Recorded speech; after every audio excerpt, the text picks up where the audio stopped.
अल्हम्दुलिल्लाह वस्सलातु वस्सलामु अला सय्यिदिना मुहम्मद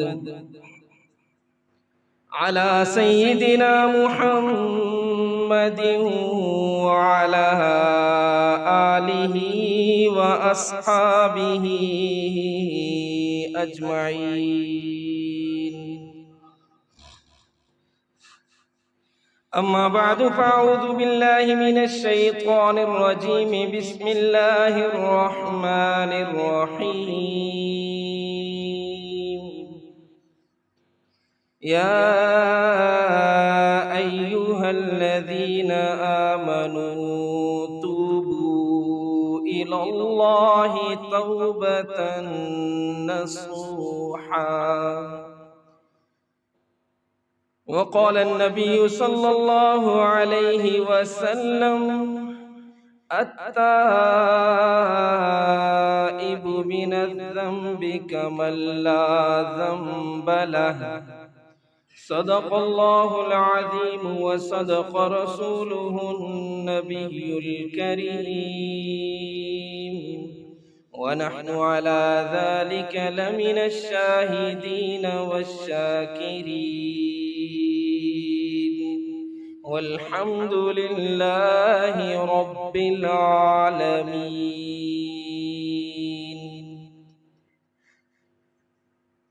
मेरे मुअज़्ज़ज़ मुसलमान बुजुर्गों, अजीज भाइयों,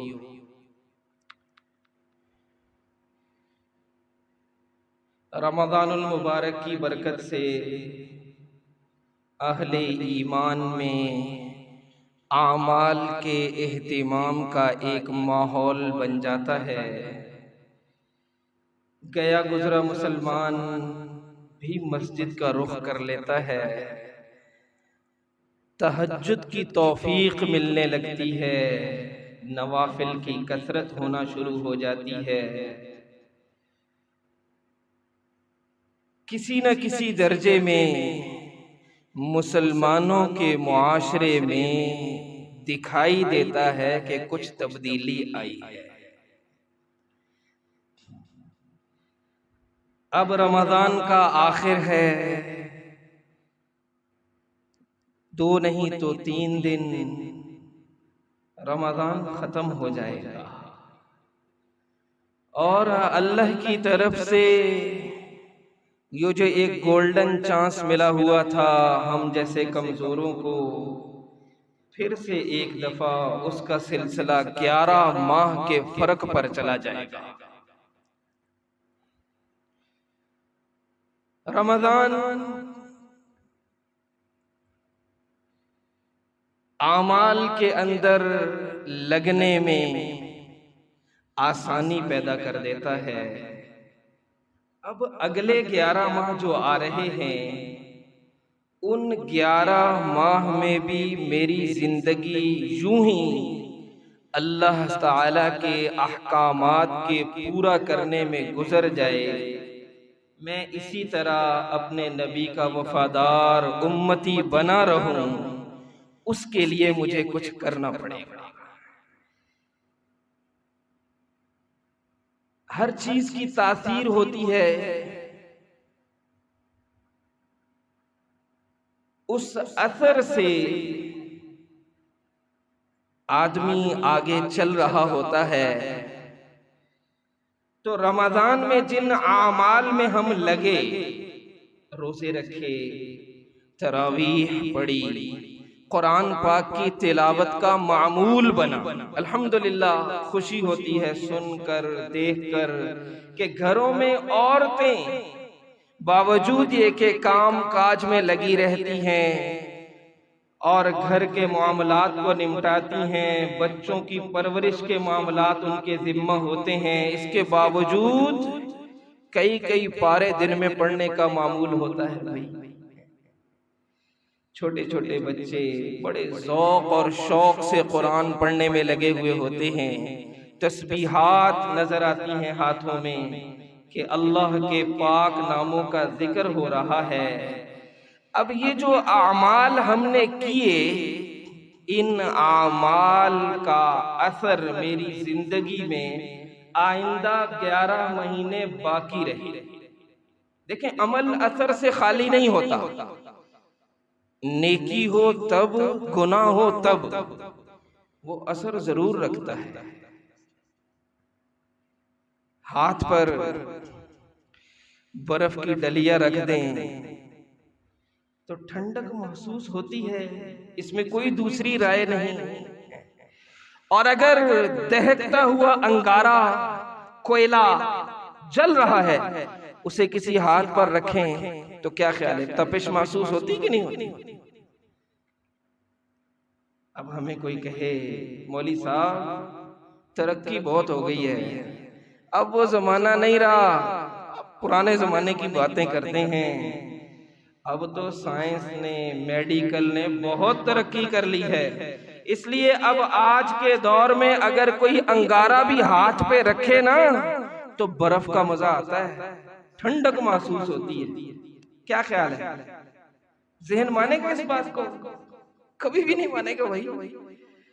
वो कहे तुम 1400 साल पीछे की बातें करते हो भाई, 1000 साल 2000 साल पुरानी बातें हैं कि अंगारे से हाथ में तपिश होती थी, जलन होती थी। अब नहीं होती, अब साइंस ने तरक्की कर ली, अब मेडिकल बहुत उरूज पकड़ गया है, अब वो माहौल नहीं रहा, वो बात नहीं रही। तो हम कहते हैं भाई नहीं समझ आती तो रख के देख ला,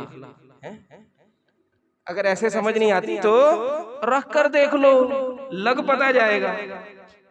100% इसी तरह नेकी का अपना असर है, गुनाह का अपना असर है।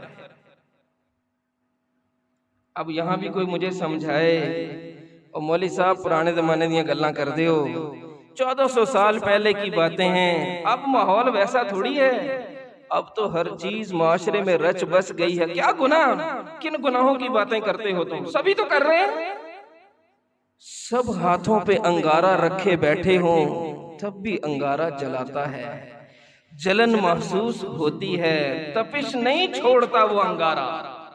1400 साल गुजर गए, मोहम्मद रसूलुल्लाह ने जिस अमल को गुनाह की फहरिस्त में शामिल किया था, आज भी उस गुनाह का वो असर बेअैन ही उसी तरह 100% मौजूद है।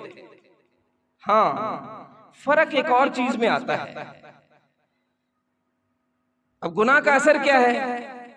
अक्सर अर्ज किया करता हूं कि गुनाह का असर ये है, जहां गुनाह होता है वहां तपिश होती है बाबा, वहां जलन होती है, वहां नफरतें होती हैं, वहां इंतिशार होता है, वहां दूरियां होती हैं, वहां आपस में मोहब्बतें कुर्बतें नहीं होती।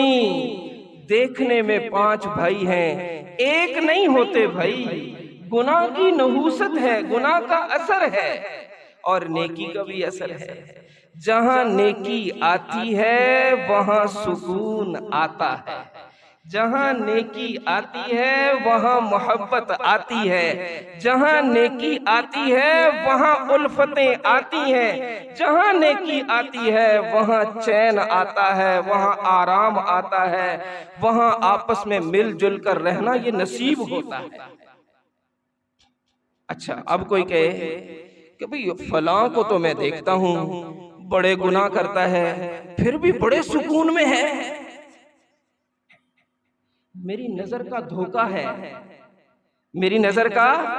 एक आदमी भैंसों के बाड़े में रह रहा हो और उसके 24 घंटे वहीं गुजरते हो, और एक मेरे जैसा जिसने कभी गोबर को कहीं भी न लगाई हो, वो वहां चला जाए तो वो अंदर दाखिल होते ही कपड़ा अपने नाक पे रख लेता है। बदबू महसूस होती है ना। अच्छा, वो जो अंदर रहता है वो कवे की हो गया भाई, और मैं भी तो इत्थे रहना, मैनू तो कोई बो नहीं आती, मुझे तो कोई बदबू नहीं आती, तुम्हें क्या हो गया? और मेरे जैसे के लिए वहां खड़ा होना मुश्किल है। वो जिस कमरे में उसको ढेर लगाया हुआ होता है ना, मेरे जैसे के लिए सच्ची बात है वहां दाखिल होना मुश्किल है, खड़ा होना मुश्किल है।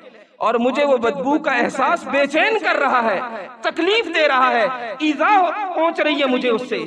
और वो बड़े मजे से वहां लेटा हुआ टांग पे टांग रख के हुक्का लिपी रहा है।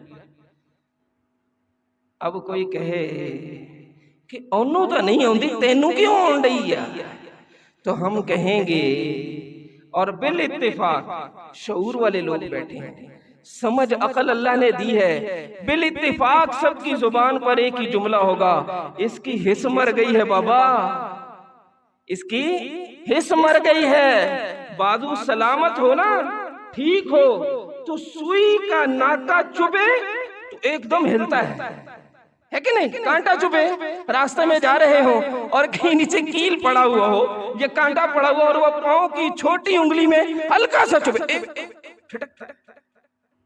और अगर ये पांव या हाथ शल हो जाए, फालिज हो जाए इसको, फिर आप डंडा भी जोर जोर से मारो, उसको पता ही नहीं चलता क्या हो रहा है।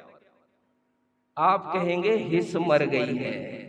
मैं भी कहूंगा गुनाह आज भी उसी तरह नहूसतें लाता है, गुनाह आज भी उसी तरह बेबरकती का बायस है, गुनाह आज भी बेसुकूनी पैदा करता है, गुनाह आज भी बेचैनी का जरिया है, गुनाह से आज भी नफरतें वजूद में आती हैं। मुझे महसूस नहीं होता, मुझे दिखाई नहीं देता, मेरी हिस्स मर गई है, मेरी हिस्स मर गई है, मेरे अंदर एहसास नहीं रहा। रब की नाफरमानी हो, और उसके होने के बाद चंद दिन पहले कराची से एक पुराना दोस्त, एक मैसेज आया, वॉइस मैसेज, कहता आपसे एक मसला पूछना है। पूछे जी। उसने कहा जी एक दोस्त है मेरा, वो किसी ऑफिस में काम करता है, और उसकी वहां किसी खातून से जो वहां काम करती थी रब्त बढ़ा, और इंतहा यहां तक हुई कि उस खातून ने अपना घर बर्बाद कर दिया, 2 बच्चे हैं उसके, और अब तलाक ले ली, और अब वो इससे शादी करना चाहती है, ये भी शादी करना चाहता है। लेकिन मसला ये आ रहा है कि वो खातून कहती है मुझे रोजाना ख्वाब ये आता है कि मेरे बच्चे गुम हो जाते हैं, वही 2 बच्चे, और मैं उनको ढूंढने पागल हुए फिरती हूँ, सारी रात मेरी इसी परेशानी में गुजरती है, मुझे बताएं, इसका कोई हल बताएं, किसी आलिम से पूछें। मैंने उससे कहा ये तो कोई मुश्किल बात ही नहीं है, तो सीधी सादी बात है, हराम जहां पर आए वो इत्मीनान लाएगा।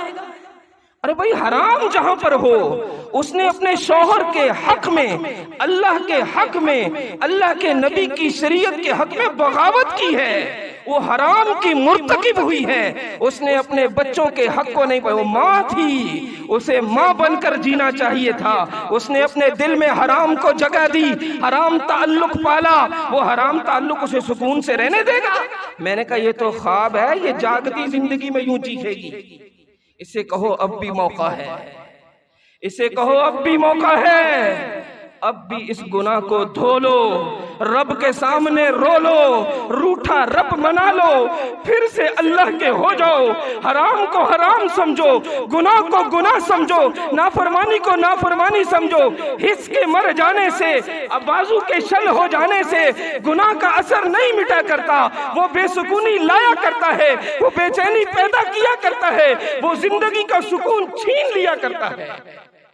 अब भी मौका है, मैंने कहा अल्लाह ने जिंदगी दी है, अल्लाह से रो धोकर अल्लाह से इस गुनाह की माफी मांगे, वरना, उसने कहा वरना क्या? मैंने कहा वरना फिर ये होगा, ये जिस जिंदगी को सुकून कदा समझकर गुजारने जा रही है वो इसके लिए इतनी कठिन होगी, इतनी तकलीफ दे होगी कि इसके लिए ना वापस आने का रास्ता हो ना आगे जाने का रास्ता। समझें, गफलत में पड़े हैं हम, दुनिया की रंगीनियों को, वो है ना कुरान में, अल्लाह ने, कारून निकलता था तो अल्लाह कुरान में लफ्ज इस्तेमाल करता है कि जिनके दिलों पर गुमराही की तह छाई हुई थी, वो जब उसको यूं शानो शौकत के साथ निकलता देखते थे, ओह क्या मजे कर रहा है, क्या मजे कर रहा है। मेरा तेरा हाल भी यही है, सच्ची बात है, मेरा आपका हाल भी यही है। हम गुनाहों से बसी हुई जिंदगी को जब 4 चीजों और 4 वसाइल में लगा हुआ देखते हैं, दौड़ती गाड़ियों में उस वजूद को बैठा हुआ देखते हैं, आला कोठी में उस वजूद का आना जाना देखते हैं, हम भी धोखे में पड़ जाते, कहते बड़े मजे में लगा हुआ। कोई मजा नहीं।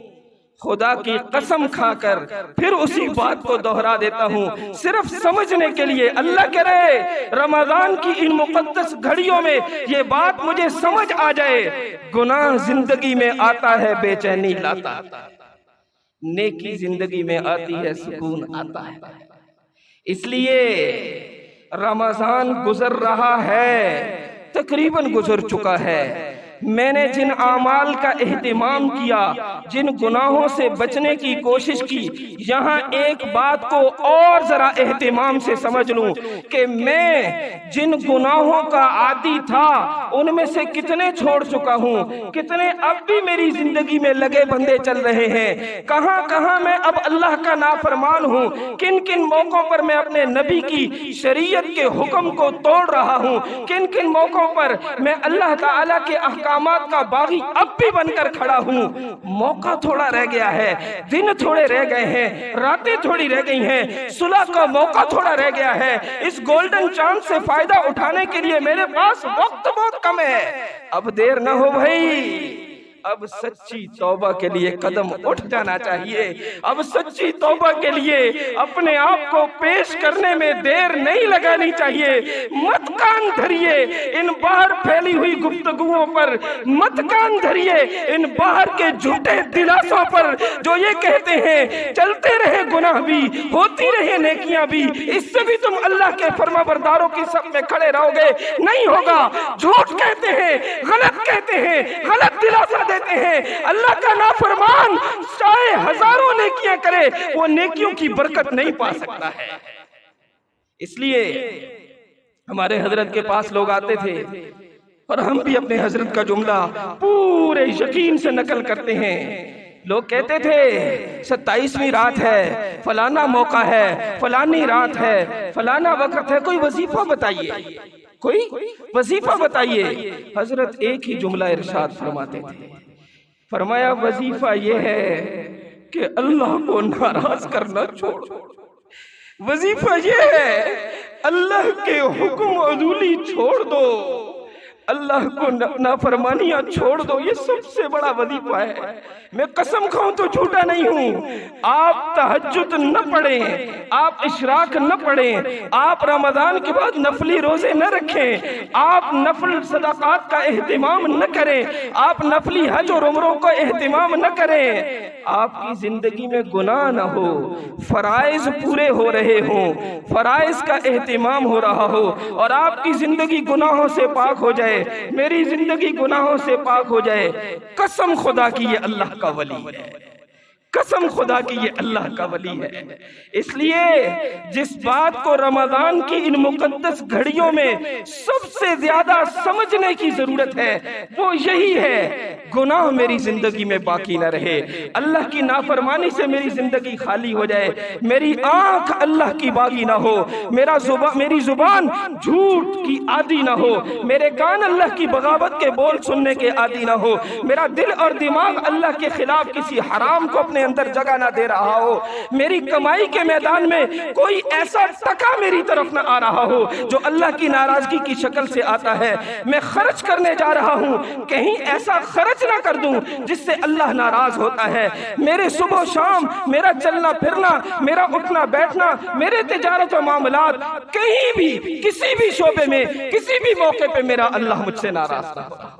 इसलिए हम अपने साथियों से कहते हैं और हम अपने असातिज़ा से सुनी हुई बात कहते हैं जागने की रातें हैं, जरूर जागे, जागना चाहिए, जागने का हुक्म है, लेकिन ऐसा जागना जो मुझे अल्लाह से दूर कर दे कि वहाँ 4 बैठे गीबत में लगे हुए हैं, वहाँ 4 बैठे गीबत में लगे हुए हैं, वहाँ किसी की बदगोई हो रही है, वहाँ किसी की बदगुमानी के तस्करे हो रहे हैं। इस जागने से खुदा की कसम सो जाना बेहतर है। इसलिए अब इस मौके पर जो बात सबसे ज्यादा समझने की है वो यही, इसके लिए तौबा है। शरीयत तौबा का हुक्म देती है, तौबा चाहती है अहले ईमान से, लेकिन सरसरी नहीं। क्या खूबसूरत जुमला अल्लाह ने कुरान में इस्तेमाल किया, या अय्युहल्लज़ीना आमनू तूबू इलल्लाहि तौबतन नसूहा। नसूहा का लफ्ज़ है, अरबी जानने वाले समझने वाले समझेंगे। नसूह अरबी में कहते हैं अल असल, शहद को कहते हैं असल। और अरबी में एक जुमला कहीं कहीं लिखा, आपने कभी देखा होगा, अल असल अन नसूह, ठीक लिखा होता है खालिस शहद, खालिस शहद। नसूह कहते हैं खालिस को, जिसमें किसी किस्म की कोई मिलावट ना हो। अल्लाह कुरान पाक की इस आयत में अहले ईमान को मुखातब करके जिस तौबा का हुक्म दे रहा है वो तौबा खालिस है, वो ना खालिस मिलावट वाली तौबा नहीं है भाई।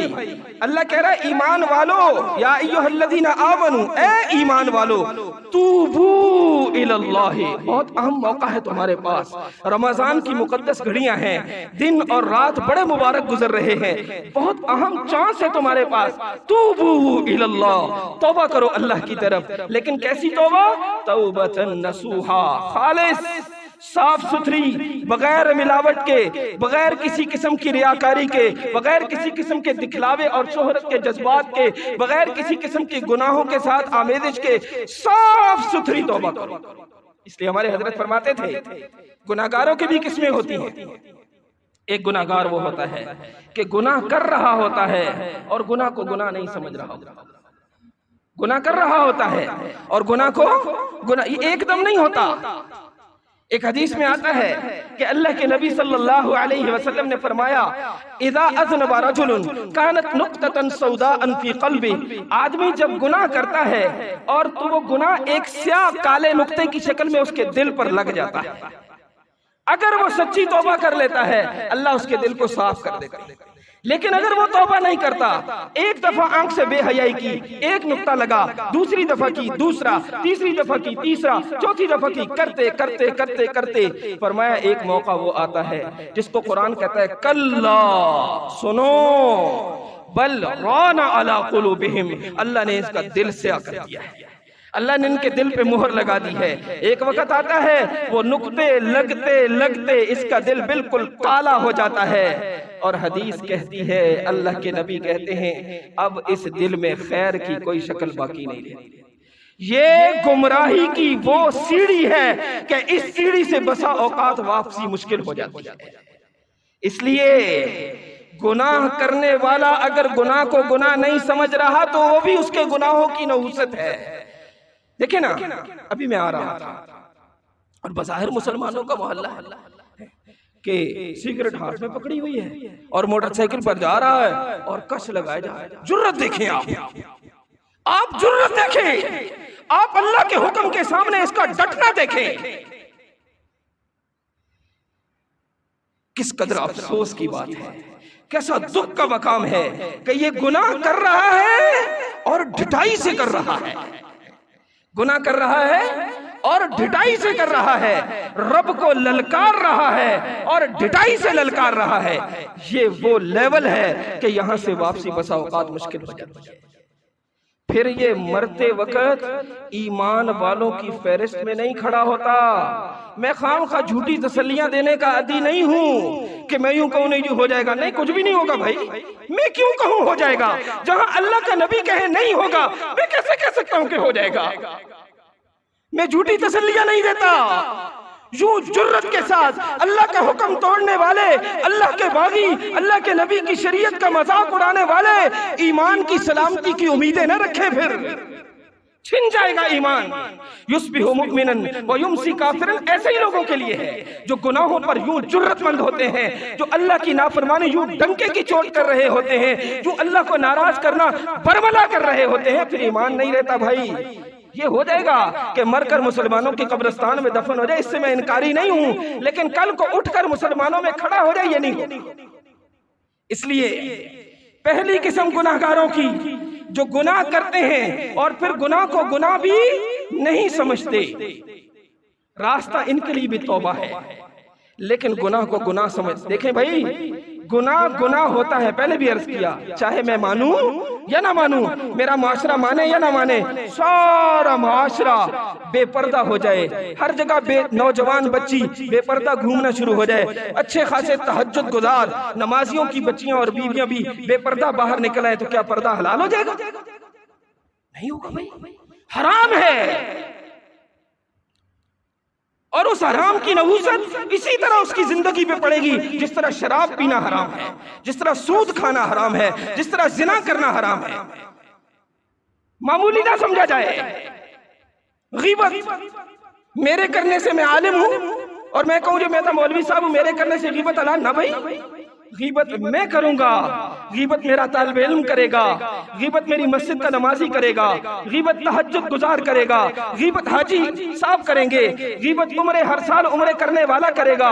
गीबत तब भी गीबत है, गीबत अशद्दु मिनज़ ज़िना है, ज़िना से बड़ा गुनाह है, उसके हराम होने में कोई कमी नहीं आएगी, उसका गंदा असर, उसकी नहूसत, उसकी बेबरकती इसकी जिंदगी पे पड़ेगी। इसलिए गुनाहगार गुनाहों का मुर्तकिब गुनाह को गुनाह नहीं समझता तब भी गुनाह है। नंबर 2, गुनाह को गुनाह समझता है लेकिन कहता की करिए जी, लोग सारे इतना ही करें, रो में बह रहा है। और इसकी वजह यह होती है कि माहौल अच्छा नहीं। ये बात मेरी तरफ मुतवज्जे रहे। इसकी वजह यह होती है कि माहौल अच्छा नहीं होता, उठना बैठना अच्छा नहीं होता तभी, वरना दिल में होता है, कहता गुनाह है। देखो ना, नमाज नहीं पढ़ी तो अपने आप को गुनाहगार समझता है कि नहीं समझता? लेकिन चूंकि उठना बैठना ही ऐसे लोगों के साथ है जो रात को 2 बजे तक बैठ तक ताश खेलते हैं और सुबह जाहिर उन्हें फिर खाक उठना फजर की नमाज में। जब वो नहीं उठे और ये भी नहीं उठा, इसके सामने बात आई कि भाई फजर की पढ़ी थी, फजर की नमाज पढ़ी थी, कहता नहीं जी नमाज तो नहीं पढ़ी। तो उसका लहजा बता रहा होता है कि वो गलती को गलती मानता है। शादी का मौका है और अल्लाह की बगावत उरूज पर है, अल्लाह की बगावत उरूज पर है, बेपर्दगी का सैलाब आ चुका है, बेहयाई उमड़ आई है और गाने बजाने और म्यूजिक का आवाजें बरसरे मैदान है, सब कुछ हो रहा है। इसको थोड़ा सा झंझोड़ो, ये क्या हो रहा है? तो वो मानता है, कहता नहीं गलत गलत, मानता है, गुनाह को गुनाह समझता है। ये इससे हल्की कैटेगरी है, इसके आने की उम्मीद है इंशाअल्लाह। ये कहीं भी ठोकर पड़ेगी ना, इंशाअल्लाह ये आ जाएगा। जब तक ये गुनाह को गुनाह समझता रहेगा और गुनाह पर इसके दिल में शर्मिंदगी और निदामत रहेगी। और तीसरी किस्म फरमाया गुनाहगारों की, वो गुनाहगार होते हैं कि जिनसे गुनाह उनकी जिंदगी का हिस्सा नहीं होता, गुनाह उनकी आदत नहीं होती। इंसान है, बशरी तकादे से कहीं फिसल जाते हैं, बशरी तकादे से कहीं आंख उठ जाती है, कहीं जुबान झूठ बोल जाती है, कहीं पर उनका कान अल्लाह की बगावत के बोल सुन जाता है, कहीं हराम का मुर्तकिब हो जाता है, कहीं अल्लाह को नाराज कर बैठता है। लेकिन नाराज करते ही, नाफरमानी करते ही, गुनाह होते ही उसकी तबीयत में एक बेचैनी की लहर दौड़ती है और उस पर एक कोहे गिरा गिरता है और उसकी तबीयत का आलम यह होता है कि वो बरमला और जुबान से ये नारे लगाता हुआ नजर आता है, रब्बना ज़लमना अनफुसना व इल्लम तग़फिर लना व तरहमना लनकूनन्ना मिनल खासिरीन। रब्बना ज़लमना, उसे एहसास होता है, उसकी हिस्स मरी नहीं होती, उसको सुई चुभती हुई भी महसूस होती है, उसके अंदर उसकी तबीयत में एक बेचैनी, एक सनसनी दौड़ती है। वो रात को सोने के लिए लेटता है, उसे नींद नहीं आती, उसे नजर आता है कि गुनाह का बिच्छू इसके घर में आ चुका है,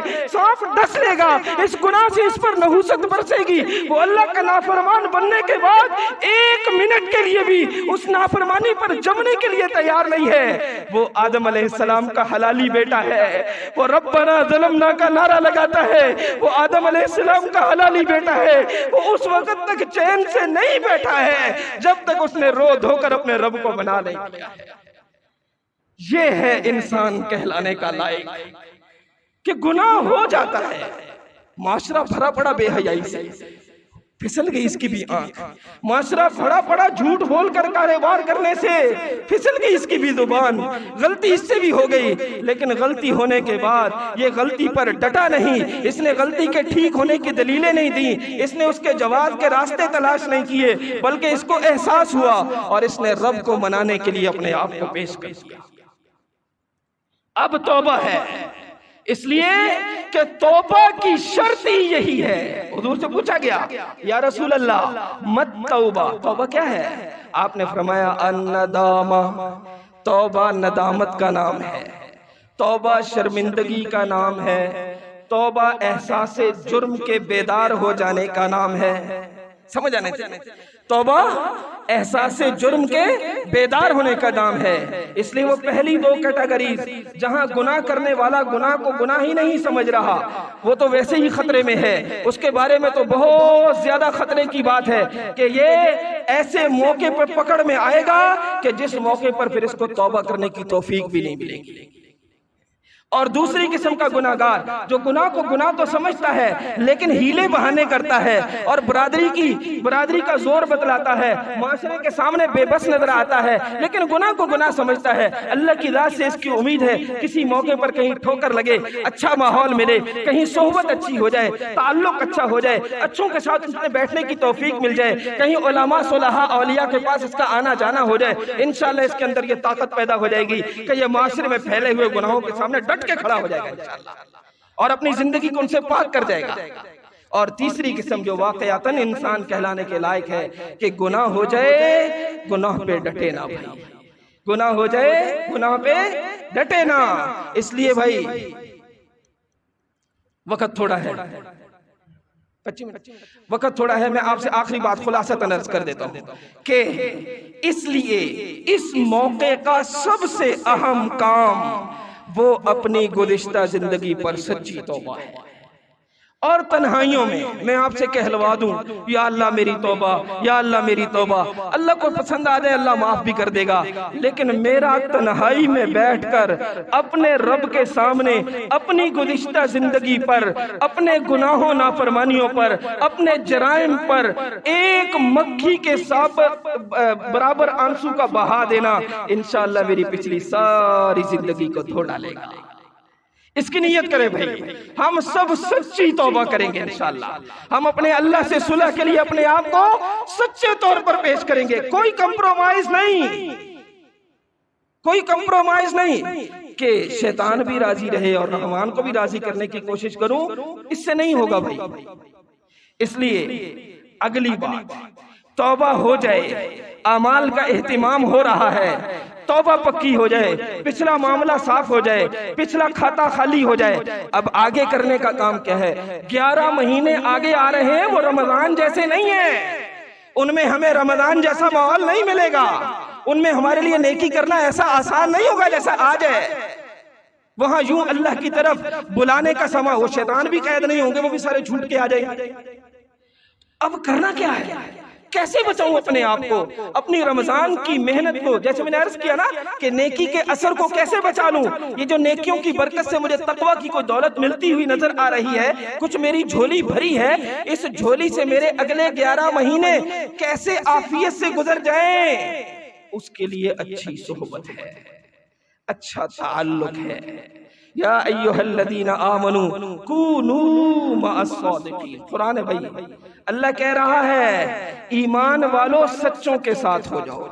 बचने का रास्ता सिर्फ ये है। अगर मैं यूं कहूं कि मेरे दोस्त तो हों वो जो जुमे जुमे मस्जिद आए और मैं 5 वक्त का नमाजी बन जाऊं, ये नहीं होगा भाई। अलमरउ अला दीन खलीलिही, अल्लाह के नबी फरमा रहे हैं अलमरउ अला दीन खलीलिही, बंदा आदमी हमेशा अपने दोस्तों की तरह दीनदार होता है भाई। जैसा उठना बैठना, जैसी सोहबत, जैसे ताल्लुकात, जैसों के साथ इसकी गपशप और मजलिसें होती हैं, वैसे ये होगा। इसलिए अगला स्टेप ये है, सच्ची तौबा कर लेने के बाद अपने आप पर एक नजर ये डालने की जरूरत है, मेरी सोहबत कैसी है, मेरे ताल्लुकात कैसे हैं, मेरा उठना बैठना कैसा है, मेरी दोस्तियां कैसी हैं, मेरे बच्चों की दोस्तियां कैसी हैं, मेरे घर वाली औरतों की दोस्तियां कैसी हैं, मेरे घर में किन औरतों का आना जाना है।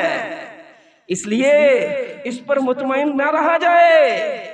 कहते नहीं मैं तो बड़ा नमाजी हाजी हूँ, मेरे घर वाली भी बहुत नमाज पढ़ती है, लेकिन जरूरी नहीं है कि मेरी औलाद भी वैसी ही हो जाए अगर मैंने उस पर नजर न रखी। इसलिए कि बड़े नेक और पारसा लोगों की औलादें भी गलत सोहबत का शिकार होकर अल्लाह की बागी बन जाया करती हैं। और बसा औकात बहुत गुनहगार आदमी का बेटा अच्छी सोहबत में आने के बाद बहुत आगे चला जाता है। इसलिए दोस्ती के ताल्लुक के मामले में अल्लाह के नबी ने फरमाया ला तो साहिब इल्ला मुमिनन, फरमाया मत मुसाहबत इख्तियार करो, मत दोस्ती बनाओ, मत ताल्लुकात बनाओ, मत कुर्बत इख्तियार करो। कैसे? इल्ला मुमिनन, मगर ईमान वाले से बस तुम्हारा ताल्लुक। और आगे भी फरमाया वला याकुल तामुका इल्ला तक़ियुन, फरमाया तुम्हारा खाना सिर्फ मुत्तकी लोग खाएं। क्या मतलब? तेरे दस्तरखान पर आने जाने वाले अहले तक़वा होने चाहिए, अहले दीन होने चाहिए, अहले शरीयत होने चाहिए, दीन का दर्द रखने वाले होने चाहिए, दीन पर चलने वाले होने चाहिए। यानी तेरे घर के अंदर आने वाले, घर के बाहर के ताल्लुकात वो सब ईमान से खाली ना हो भाई। इसलिए ऐसा दोस्त मेरा दोस्त नहीं है जो अल्लाह का वफादार नहीं है। एक बात अक्सर अर्ज किया करता हूं, जो अल्लाह का वफादार नहीं वो किसी का वफादार नहीं, जो अल्लाह का वफादार नहीं वो किसी का वफादार नहीं, जो अल्लाह का फरमा बरदार नहीं वो किसी का फरमा बरदार, माँ बाप का भी नहीं। इस गलत फहमी को अपने दिमागों से निकालने की जरूरत है। इसलिए भाई आमाल का एहतिमाम हो रहा है, उन आमाल के एहतिमाम से हमें नूर और तकवा नसीब हो रहा है। अब ये नूर और तकवा मेरे अगले 11 महीने मेरे काम आएगा। कहते हैं ना सीजन लगाया ताजिर ने, 11 महीने उस सीजन से वो फायदा उठाता है, ठीक है ना। एक सीजन लगा, 1 महीना सीजन लगा, जेब ऐसी भरी, 11 महीने गुजर जाते हैं। रमजान का सीजन लगा रहे हैं भाई, इस सीजन को ऐसा जानदार लगाना है, अगले 11 महीने शानदार गुजर जाए इंशाअल्लाह। करते हैं भाई नियत है। अल्लाह हम सबको कहने सुनने से अमल की तौफीक अता फरमाए। व आखिरु दावाना अल्हम्दुलिल्लाह।